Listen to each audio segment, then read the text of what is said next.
تجھ کو جو تیرے نبی کو پسند جو ہے ہم اللہ تعالیٰ کے ماننے والے ہیں، اللہ کو اپنا رب مانتے ہیں، وہ ہمارا خالق ہے، وہ ہمارا مالک ہے اور وہی ہمارا معبود برحق ہے۔ تو چونکہ اللہ نے جو حکم دیا ہے اس پر بھی اور ان کے احکام پر بھی عمل پیرا رہنے والے ہیں۔ اللہ تعالیٰ نے کیا حکم دیا؟ ان اللہ و ملائکتہ یصلون علی النبی یا ایھا الذین آمنوا صلوا علیہ وسلموا تسلیما۔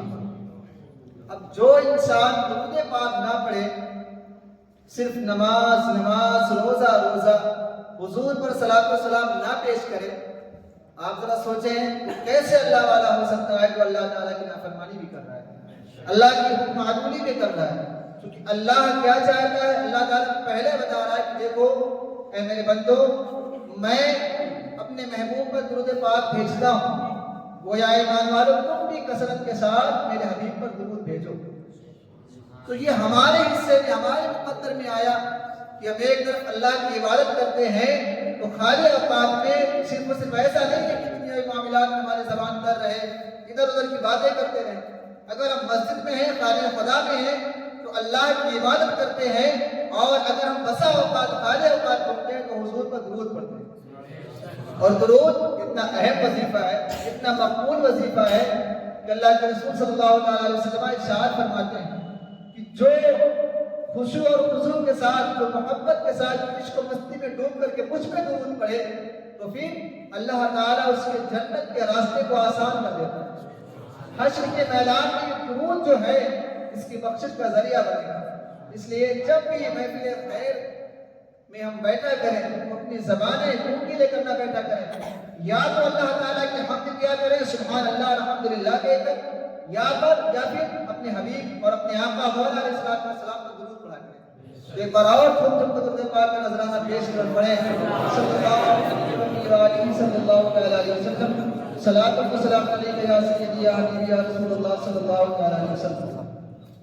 آپ نے یہ ہیڈنگ پڑھی ہوگی، ہیڈنگ کیا ہے؟ جشن محفل غوثیہ۔ اللہ کا شکر اور اس کا احسان ہے کہ اللہ تعالیٰ نے ہم اور آپ کے ذہن میں یہ بات ڈالی کہ کیوں نہ، چونکہ ہمارے سینٹر کا نام کیا ہے؟ قادری اسلامک تربیتی کورس، اور قادریت ایک ایسا ٹائٹل ہے، ایک ایسا لقب ہے اور ایک ایسا برانڈ ہے کہ جو قادریت میں شامل ہو گیا یقیناً وہ جنتی ہے، وہ بخشا بچایا ہوا ہے۔ قادریت ایسا ٹائٹل ہے، اس لیے سیدی سرکار اعلیٰ حضرت اس ٹائٹل کے مطابق ارشاد فرماتے ہیں کہ کیا لگے کس پہ حمایت کا ہو پنجہ تیرا، کیا لگے کس پہ حمایت کا ہو پنجہ تیرا، شیر کو خطرے میں لاتا نہیں کتا تیرا، شیر کو خطرے میں لاتا نہیں کتا تیرا، اور اس نشانی کے جو سگ ہیں نہیں مارے جاتے۔ جو قادری کہلانے والے ہیں، جو قادریت کا پٹا اپنے گلے میں ڈالے ہوئے ہیں، اعلیٰ حضرت لکھتے ہیں اس نشانی کے جو سگ ہیں نہیں مارے جاتے، یا رسول اللہ ہے پروردگار حشر تک میرے گلے میں رہے پٹا تیرا۔ یہ کس کے غلامی کا پٹا ہے؟ یہ بڑے پیر کی غلامی کا پٹا ہے۔ تو چونکہ ہم نے اس سینٹر کی جو بنیاد رکھی اور اس کورس کی جو بنیاد رکھی، سب سے پہلا اگر کسی کا نام لیا اور سب سے پہلا جو لفظ شروع کیا، اس لفظ کون سے لفظ ہے؟ وہ ہے قادری۔ اس لیے اس سینٹر میں آنے کے بعد ایسا نہیں ہے کہ ہم سینٹر میں آ کر کے علم کو حاصل کریں مگر نور علم سے محروم رہیں، اور جس انسان کو صرف علم آیا، نور علم نہیں آیا، پھر اس نے صرف دنیا حاصل کی اور آخرت برباد کر دی، اور جس کے حصے کے دونوں آ گئے، علم بھی آیا اور نور علم بھی آیا، تو اس کی دنیا بھی کامیاب اور آخرت بھی کامیاب۔ یہی وجہ ہے کہ ہم نے نور علم کے لیے اور علم کے لیے ہم نے جو نام رکھا اس کے شروعات میں ہی ماتھے لگا دیا، تاکہ جو اس کے اندر آئے تو ہماری زبان گندی ہے، ہم گنہگار ہیں، ہماری زبان میں وہ تاثیر نہیں کہ ہماری باتیں سن کر کے آپ جو ہیں وہ اللہ والے ہو جائیں، ہماری زبان میں وہ تاثیر نہیں کہ آپ ہماری باتیں سن کر کے اللہ کی بارگاہ میں آ جائیں، آپ نیکوکار بن جائیں۔ اور یقیناً ہم قادری جو یہ لفظ جو ٹائٹل شامل کیے ہیں، انشاءاللہ یہ کہتے 3 مہینہ کے اندر اگر اللہ تعالیٰ صرف اس نام کی لاج رکھ لے تو ہم اور آپ ضرور اللہ والے بن سکتے ہیں، ہم اور آپ ضرور اللہ کی بارگاہ تک پہنچ سکتے ہیں۔ کہ اللہ کی بارگاہ تک پہنچانے کا ذریعہ ہے، اس لیے اس کا نام رکھتے ہیں قادری اسلامی تربیتی کورس۔ میں نے یہ کمی سمجھی کہ جو نکل چکے اس سیشن سے فائنل کر لیے 3 مہینہ، اب کیا وہ ایسے رہیں گے؟ کیا ان کے ساتھ میں کوئی بیٹھک نہیں ہوگی؟ کیا ان کے ساتھ میں کوئی نشست نہیں ہوگی؟ کیا انہیں یاد نہیں کرایا جائے گا کہ ہم نے آپ کو پڑھایا کیا؟ تو اس لیے اللہ تعالیٰ نے بات ذہن میں ڈالی کہ کیوں نہ ہو ہم ہر مہینے کی 11 کو غوث پاک کی 11ویں منائیں، اور اسی بہانے سارے لوگ جمع ہو جائیں تاکہ ہم کو اپنا مقصد جو ہے، جو بتایا گیا مقصد دوبارہ یاد ہو جائے، دوبارہ وہ مقصد تازہ ہو جائے۔ اور یقیناً ہم بہت خوش قسمت ہیں، حضور غوث پاک رضی اللہ تعالیٰ عنہ کی 11ویں تعلیم اور 11ویں شریف جو مہینے میں مناتے ہیں، ان کی شان و شوکت کے ساتھ بہت ہی خوب ہے۔ غوث پاک وہ ہیں جنہوں نے اپنی زندگی میں پوری زندگی نبی پاک علیہ السلام کی 12ویں منائی ہے۔ حضور غوث پاک رضی اللہ تعالیٰ عنہ ہر مہینے کی 12 تاریخ کو لنگر کا اہتمام کرتے اور بہت خوش دلی کے ساتھ میں لوگوں کو کھانا کھلاتے ہیں۔ اس دن کو بہت ہی اہمیت کے ساتھ منایا کرتے تھے۔ تو جب غوث پاک حضور کی 12ویں مناتے تھے تو نبی پاک علیہ السلام نے ان کو اپنی 12ویں منانے کے صدقے میں کہہ دیا، اے میرے شہزادے تو میری تاریخ مناتا ہے، یقیناً اب دنیا تجھے 11ویں کے نام سے جانے گی، اب دنیا تیری 11ویں منایا کرے گی۔ اور یہی وجہ ہے کہ ہر 11 کو ہو یا نہ ہو، اہل سنت و جماعت جہاں مل کے رہنے والے ہیں غوث پاک کو یاد کرتے ہیں۔ غوث پاک بہت شان والے ہیں۔ سید سرکار اعلیٰ حضرت علیہ رحمۃ و رضوان ارشاد فرماتے ہیں، واہ کیا مرتبہ ہے غوث سے بالا تیرا، اونچے اونچوں کے سروں سے قدم اعلیٰ تیرا۔ ذرا غور کرو ان الفاظ میں، اے غوث پاک کیا شان آپ کی ہے، آپ کا کتنا عالی مقام ہے، واہ کیا مرتبہ ہے غوث سے بالا تیرا، اونچے اونچوں کے سروں سے قدم اعلیٰ تیرا۔ جتنے اونچے اونچے آئے ہیں یا آئیں گے ان سب کے سروں سے حضور غوث پاک کا سر نہیں اعلیٰ ہے بلکہ قدم اعلیٰ ہے۔ اور پھر آگے لکھتے ہیں سر بھلا کیا، سر تک کسی کے رسائی ہی نہیں کہ غوث پاک کا سر کیسا ہے۔ کہتے ہیں سر بھلا کیا کوئی جانے کہ یہ کیسا تیرا، سر کی بات کیا کرے، سر کے بارے میں کون جانے، سر بھلا کیا کوئی جانے کہ یہ کیسا تیرا، اولیاء ملتے ہیں آنکھیں وہ تلوہ تیرا۔ جب آپ کے تلوے کی یہ شان ہے کہ اولیاء اپنی آنکھیں ملے، آپ کے تلوے پر اولیاء جو ہیں اپنی آنکھیں ملے، تو پھر آپ کے سر کا مقام کیا ہوگا، آپ کی شان کیا ہوگی۔ آگے لکھتے ہیں سارے اقطاب جمع کرتے ہیں کعبے کا طواف۔ یقیناً آپ جانتے ہیں ہم اور آپ عمرہ کے لیے جاتے ہیں، حج کے لیے جاتے ہیں، اور ہمیں اور آپ نہیں جتنے اولیاء ہیں، جو قطب ہیں، جو ابدال ہیں، وہ سب کے سب جاتے ہیں اور کس کا طواف کرتے ہیں، خانہ کعبہ کا طواف کرتے ہیں۔ ہم آپ میں سے کچھ کیے ہوں گے، نہیں کیے ہوں گے، انشاءاللہ کی کریں گے، سب جاتے ہیں خانہ کعبہ کا طواف کرتے ہیں۔ اور غوث پاک اپنی شان والے سارے اقطاب جہاں کرتے ہیں کعبے کا طواف، کعبہ کرتا ہے طواف در بالا تیرا۔ اے غوث پاک آپ وہ ہیں کہ آپ کعبے کا طواف نہیں بلکہ کعبہ جو ہے وہ آپ کے در کا طواف کرتا ہے۔ اتنی شان والے غوث پاک ہیں، اور اتنی بڑی شان ہے کہ اگر غوث پاک کبھی کھائے نہ، غوث پاک کبھی پیے نہ، غوث پاک اگر متواتر روزہ رکھیں تو ان کا رب ان کو کھلاتا پلاتا، ان کا رب ان کو مناتا ہے۔ اعلیٰ حضرت لکھتے ہیں قسمیں دے دے کے کھلاتا ہے پلاتا ہے تجھے۔ اے غوث پاک آپ اتنی شان والے ہیں، قسمیں دے دے کے کھلاتا ہے پلاتا ہے تجھے، پیارا اللہ تیرا چاہنے والا تیرا، پیارا اللہ تیرا چاہنے والا تیرا۔ آپ اتنے بلند اور والا ہیں کہ اللہ تعالیٰ آپ کو کھلاتا اور پلاتا ہے، بہت شان والے غوث پاک۔ تو انہیں کی نسبت سے چونکہ یہ سینٹر بھی ہے، اس لیے ہم اور آپ کو اپنی محنت پر نہیں کوئی گھمنڈ کوئی غرور، کیا کر پائیں گے ہم؟ ہو سکتا ہے ایک تربیتی کورس ہم چلا لیں کسی طریقے سے لوگوں کو لبھا کر کے، اچھی اچھی باتیں بتا کر کے، مگر یہ تو نہیں کہہ سکتے نا کہ یہ ہمیشہ چلے گا۔ مگر ہاں اگر یہ کہہ سکتے ہیں کہ اس بدولت کہہ سکتے ہیں کہ میرا اس میں کچھ نہیں ہے، مگر ہاں غوث پاک کی نظر رحمت ہو جائے تو پھر یہ سلسلہ رکے گا نہیں، یہ قیامت تک چلے گا، قیامت تک چلے گا۔ اور آج ہم نے اس کی بنیاد رکھ کر کے اور یہ عہد کر لیا، نیت کر لیا کہ انشاءاللہ ہم رہیں آپ رہیں نہ رہیں، مگر اس شہادت کی دھرتی میں ہر مہینے کی 11 کو غوث پاک کی محفل ہونا چاہیے، اور ہوگی انشاءاللہ بڑی شان اور شوکت کے ساتھ۔ شروعات ہے، یہ تو شروعات ہے. ابتدائی عشق ہے ہوتا ہے کیا؟ ابتدائی عشق ہے ہوتا ہے کیا؟ آگے آگے دیکھیے ہوتا کیا ہوتا ہے. ابھی تو ہم شروعاتی دہانے پر ہیں. میں اکیلا ہی چلا تھا جانب منزل مگر لوگ ساتھ آتے گئے اور کارواں بنتا گیا. آج کے 3-3.5 مہینہ پہلے میں اکیلا ہی تھا مگر آپ میں سے آتے گئے کتنے سارے لوگوں کی تعداد ہو گئی. اور غوث پاک کی نظر کرم ہوگی تو انشاءاللہ غوث پاک کی نسبت سے بہت بڑا کام ہوگا اور بہت بہتر کام ہوگا. جو یہاں پر آئے گا وہ صرف تعلیم کے ساتھ نہیں بلکہ کیا ہے عاشق رسول بن کر کے جائے گا، بن کر جائے گا انشاءاللہ. آج ہم اتنے بنا رہے ہیں غوث پاک کی محفل، مگر جب آئندہ 11ویں آئے گی تو ہم اس کو اور زیادہ بہتر بنائیں گے. اور یقیناً غوث پاک رضی اللہ تعالیٰ عنہ کی محفل جو ہے یہ روحانی محفل ہے، اتنی برکت والی محفل ہے، اتنی اہم محفل ہے. نیت کے ساتھ بیٹھے، جو آپ کے اندر مرادیں، جو تمنائیں، جو آرزویں، آپ مصیبت زدہ ہیں، آپ شیطان کے ستائے ہوئے ہیں، آپ کے اوپر سحر حاصل جادو ہے، کسی بابا کے پاس آپ پریشانی کی ضرورت نہیں ہے. بس آپ نیت کر کے جب 11ویں آئے آ کر کے باوضو بیٹھ جائیں. یقیناً ایمان عقیدہ کہتا ہے غوث پاک کی نظر کرم ہوئی وہ ساری کی ساری بلائیں دور ہو جائیں گی. اس لیے کہ غوث پاک کا نام جہاں لیا جاتا ہے وہاں سے شیطان اور جنات جو ہیں وہ رفع اور دفع ہو جاتے ہیں، بھاگ جاتے ہیں. اور غوث پاک کی محفل وہ ہے کہ غوث پاک کا جہاں تذکرہ ہوتا ہے غوث پاک وہاں خود آیا کرتے ہیں. یہ تو بہت اہم محفل ہے. اور غوث پاک رضی اللہ تعالیٰ عنہ کی جو محفل ہوا کرتی تھی اس میں صرف ایسا نہیں ہے کہ ہاں انسان ہی رہتے ہوں. غوث پاک کا ذکر سننے کے لیے، غوث پاک کی باتیں سننے کے لیے انسان تو انسان ہے، جنات بھی. اور یہاں تک کہ حضور غوث پاک رضی اللہ تعالیٰ عنہ واعظ فرما رہے تھے، نصیحتیں کر رہے تھے، تقریر کر رہے تھے، بیان کر رہے تھے لوگوں کے درمیان. اور اتنے ہی میں ہوتا یہ ہے کہ حضرت خضر علیہ السلام آپ جانتے ہیں کون ہے؟ یہ بنی اسرائیل کے نبی ہیں. تھوڑا اختلاف ہے ان میں، مگر نبی ہونے پر اکثر لوگ کا اتفاق ہے. پہلے حضرت خضر علیہ السلام ابھی تک حیات ہیں، زندہ ہیں.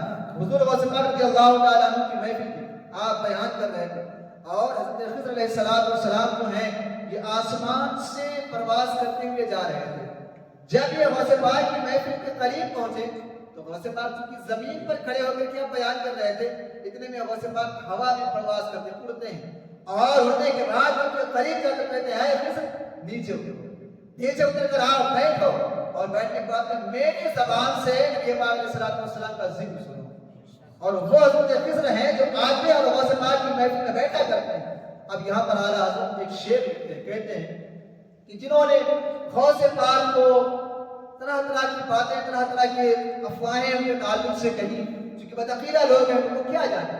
اعلیٰ حضرت لکھتے ہیں کہ شکر کے جوش میں جو ہے وہ مجھے کیا جاتا ہے. جو بے ہوشی کے حالت میں پڑے ہوئے ہیں، جن کے اوپر ہوش ہی نہیں ہے، جو بے ہوش ہیں، جو مجنون ہیں، جو پاگل ہیں، جو ہوش میں نہیں، وہ غوث پاک کو کیا جانے. شکر کے جوش میں جو ہے وہ مجھے کیا جانے ہیں. خضر کے ہوش سے پوچھے کوئی رتبہ دے. آپ کا رتبہ تو یہ ہے کہ حضرت خضر اگر پرواز کر رہے ہوں تو میرے غوث کی محفل میں آ کر کے بیٹھے اور غوث پاک کی زبان سے نبی پاک علیہ السلام کا تذکرہ سنیں. غوث پاک بہت بڑے ہیں، بہت شان والے ہیں.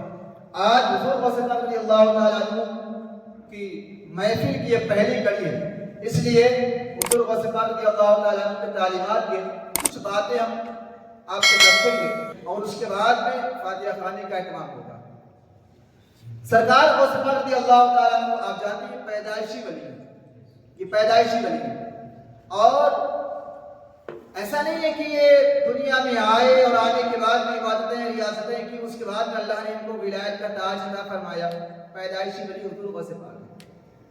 اس سلسلے میں یہ واقعہ ملتا ہے کہ آپ کے مریدین نے آپ سے پوچھا اے بڑے پیر، اے میرے پیر و مرشد، اے غوث پاک، آپ ماں کے پیٹ میں تھے تب بھی آپ ولی تھے، آپ پیدائشی ولی ہیں، تو کیا آپ نے پیٹ میں رہ کر کے بھی کوئی کرامت دکھائی ہے؟ کیا آپ نے پیٹ میں رہ کر کے بھی مخلوق خدا کی مدد کی ہے؟ حضور غوث پاک فرماتے ہیں ہاں میرے مریدوں، ایک بار ایسا تھا کہ میں جب اپنی ماں کی پیٹ میں پرورش پا رہا تھا، جب میری عمر 4 مہینے کی تھی، میں اپنی ماں کے پیٹ میں تھا.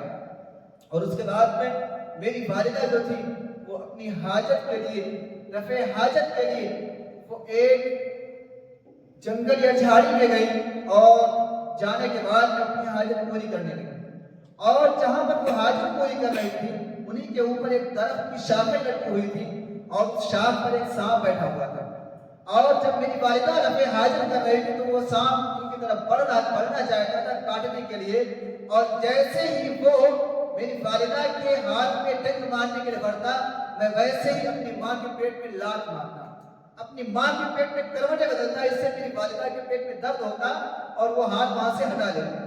کہتے ہیں اس طریقے سے میری والدہ 3 بار وہاں پر ہاتھ رکھی اور تینوں بار میں اپنی والدہ کے پیٹ میں لات مارا، اور جس کے درد کی وجہ سے وہ ہاتھ ہٹا لیا کرتی تھی، اس کے بعد میں وہاں سے چلی گئی۔ تو آپ نے فرمایا ہے میرے مریدوں، میں جب اپنی ماں کے پیٹ میں تھا تب بھی میں اپنی ماں کی مدد کر رہا تھا، تب بھی میں اپنی ماں کی مدد کرتا تھا، اور اس وقت بھی پیٹ میں رہ کر کے بھی میں مشاہدہ کر رہا تھا کہ موسی جانور جسے میری والدہ نہیں دیکھ سکتی تھی، میں اسے دیکھ رہا تھا کہ کہیں میری والدہ کو تکلیف نہ پہنچا۔ یہ غوث پاک ہے۔ اور غوث پاک پیدائشی ولی کیسے؟ جب آپ کی ولادت ہوئی 29 شعبان کو آپ کی ولادت ہوئی، ولادت ہونے کے بعد میں چونکہ شعبان کے بعد رمضان کا مہینہ آتا ہے، لوگوں میں اختلاف پیدا ہو گیا کہ چاند نہیں ہوا ہے، بادل جو تھا وہ صاف نہیں تھا، اختلاف تھا کہ رمضان کا چاند ہوا نہیں، رمضان کا چاند ہوا نہیں۔ مگر حضور غوث پاک کی جو والدہ تھی انہوں نے کہا اے لوگوں، رمضان کا چاند ہو چکا ہے، آج پہلی تاریخ ہو چکی ہے۔ لوگوں نے کہا آپ ایسا کیوں کہہ رہی ہیں، جبکہ اکثر لوگوں کا اختلاف ہے چاند ہوا نہیں، چاند ہوا نہیں، مگر آپ ایسا کیوں کہتے ہیں؟ تو انہوں نے کہا اے لوگوں، دراصل مسئلہ یہ ہے کہ میرے یہاں ایک شہزادہ پیدا ہوا ہے، اور صبح سحری کے وقت سے لے کر کے افطاری تک اس نے میرا دودھ نہیں پیا ہے، اور جیسے ہی اذان شروع ہوئی ہے، جیسے افطار کا وقت آیا ہے، وہ میرا شہزادہ میرا دودھ پینا شروع کر دیا۔ تو یقیناً میں یہ بات پورے بھروسے کے ساتھ کہہ سکتی ہوں کہ آج چاند ہو چکا، رمضان کی پہلی تاریخ ہو چکی، اس لیے میرا شہزادہ جو ہے اس نے پورا دن گزر گیا، دودھ نہیں پیا ہے، افطار بھی پیا ہے۔ تو حضور غوث پاک رضی اللہ تعالیٰ عنہ کے تعلق سے یہ عوام میں بات پھیل گئی کہ سیدزادوں کے گھر میں، اولاد رسول کے گھر میں ایک ایسا شہزادہ پیدا ہوا ہے رسول کے یہاں کہ جو رمضان کے مہینے میں روزہ رکھتا ہے۔ حضور غوث پاک رضی اللہ تعالیٰ وہ شریعت کا اتنا پاسدار ہے، آپ کے مطابق آپ کے سامنے شریعت اتنی اہم ہے کہ جب آپ پیدا ہو رہے تو روزہ نہیں کریں، چونکہ روزہ فرض ہے، مگر روزہ فرض کس پر ہے؟ جب انسان بالغ ہو جائے۔ نابالغ پر روزہ فرض نہیں ہے، نابالغ پر نماز فرض نہیں ہے، مگر غوث پاک جو ہے وہ شریعت کے لیے آپ پیدا ہو رہے ہیں تب بھی روزہ رکھ کر کے یہ بتا رہے ہیں اگر کوئی رہ کے دنیا تک آئے اور وہ کہے نہیں روزہ نہیں رکھیں گے، وہ کہے نماز ہم پر معاف ہے، وہ کہے کہ روزہ ہم پر معاف ہے، اور پھر ولایت کا ٹھونک نہ چاہے، اپنے آپ کو ولی کہے تو ہے میرے مریدوں، ہے میرے چاہنے والوں، اس کے بہکاوے مت آنا۔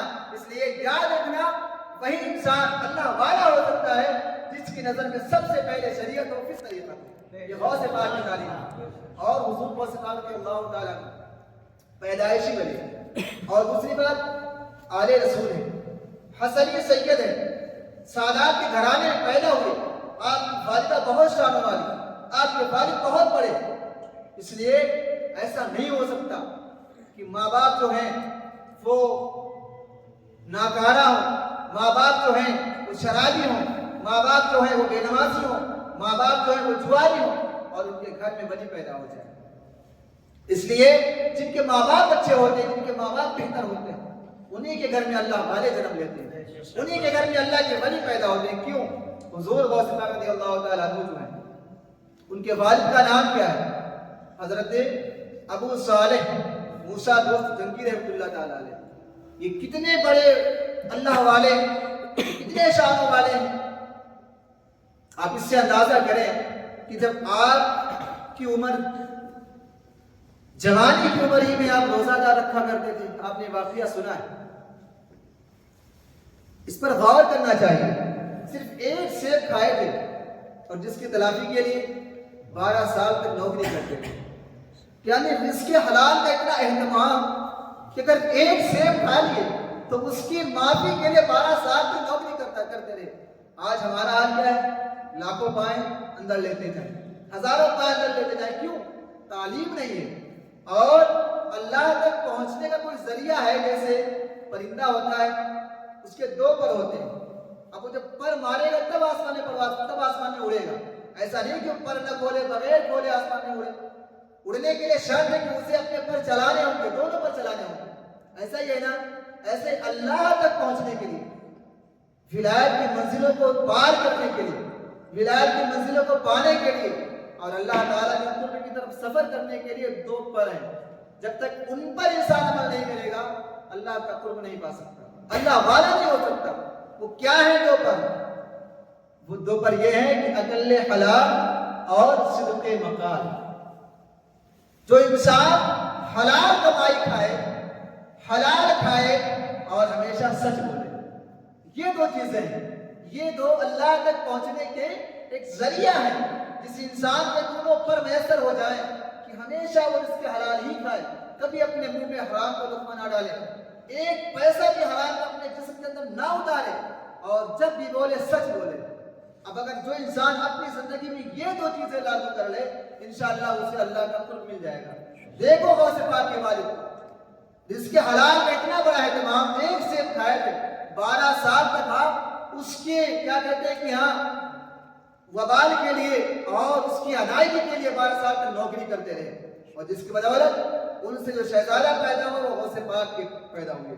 اور یہی وجہ ان کی والدہ جو تھی, ان کا بھی معمول, ان کا بھی تقویٰ آپ دیکھ لیں, ان کی پرہیزگاری آپ دیکھ لیں کہ انہوں نے, ان کی آنکھوں نے کسی غیر محرم کو نہیں دیکھا, ان کے کانوں نے کبھی کوئی گانا, کبھی کوئی گندی چیز ہے, کبھی کوئی فحش چیز نہیں سنی, اور انہوں نے کبھی میلا ٹھیلا باہر نہیں اپنے قدم نکالے.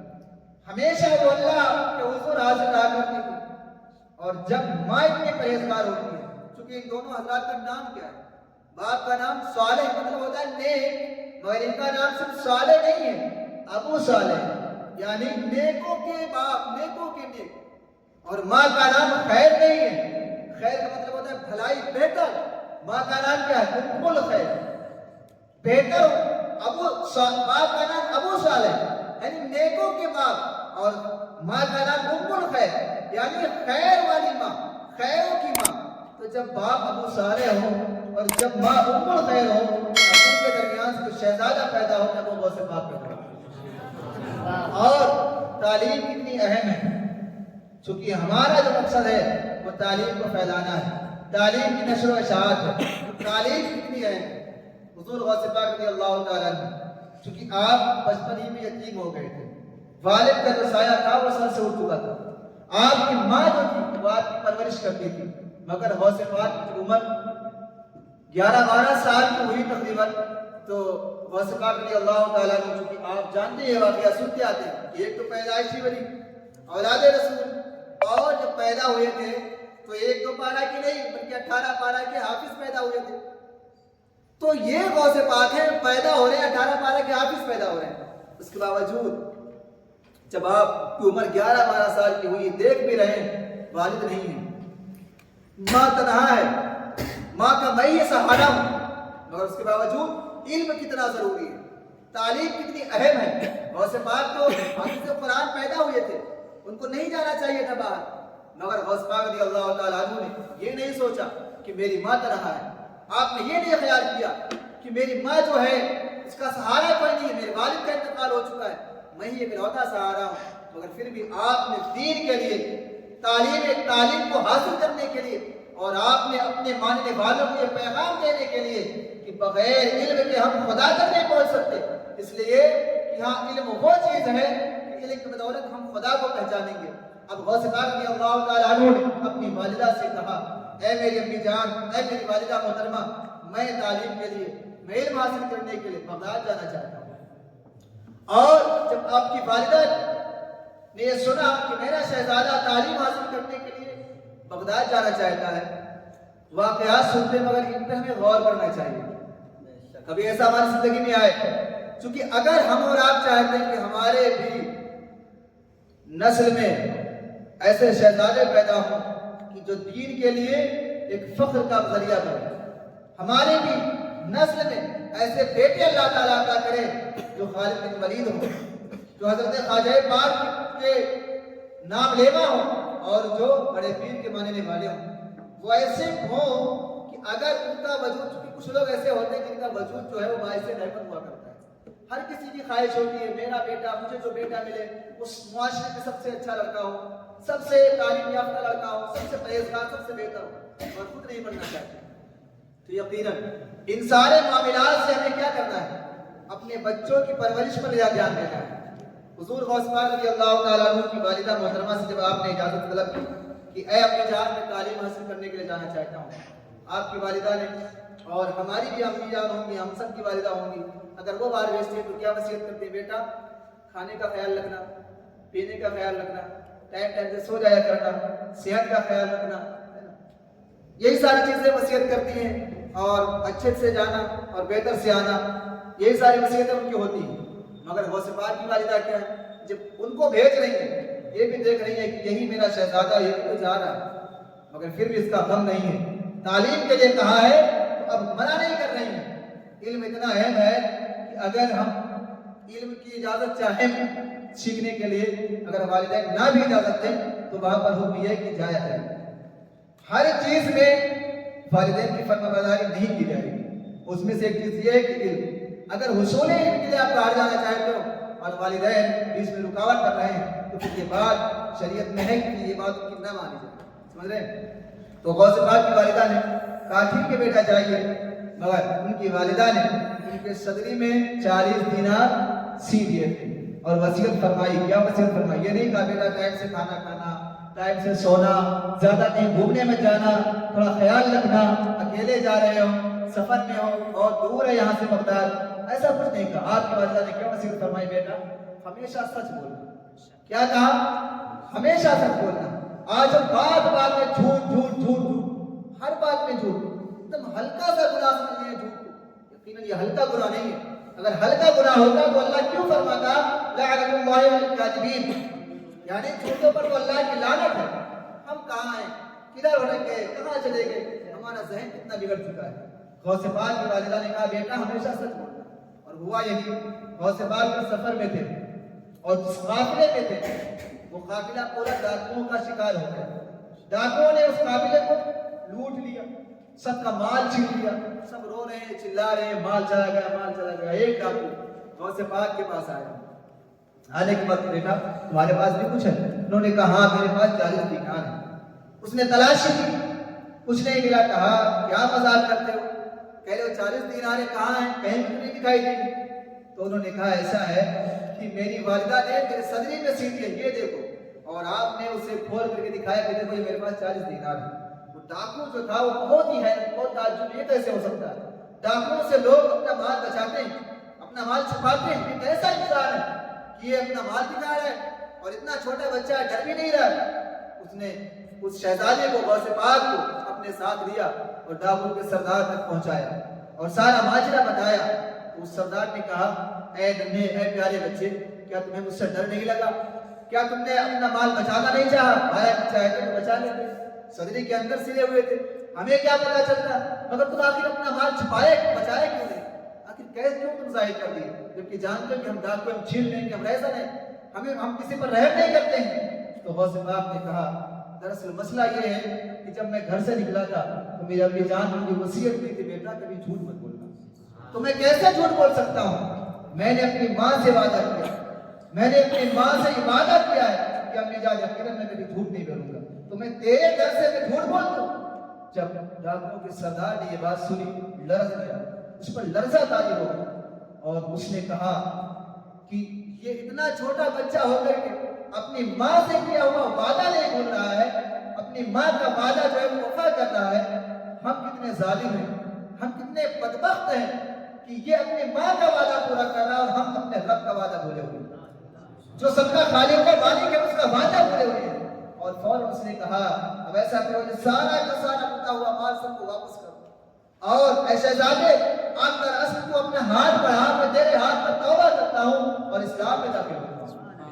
آپ کا سوچو، ایک سچی بات نے ڈاکوؤں کے سردار کو اسلام قبول کرنے پر مجبور کیا. یہ کس وجہ سے مجبور ہوئے؟ اس ڈاکوؤں کے سردار نے آپ کی عبادت نہیں دیکھی، آپ سے کرامتیں نہیں دیکھی، آپ کی مجاہدیں نہیں دیکھے، آپ کے تہجد کی نمازیں بھی نہیں دیکھی. اگر کوئی چیز سے امپریس ہوا تو سچائی سے، سچ بولنے سے.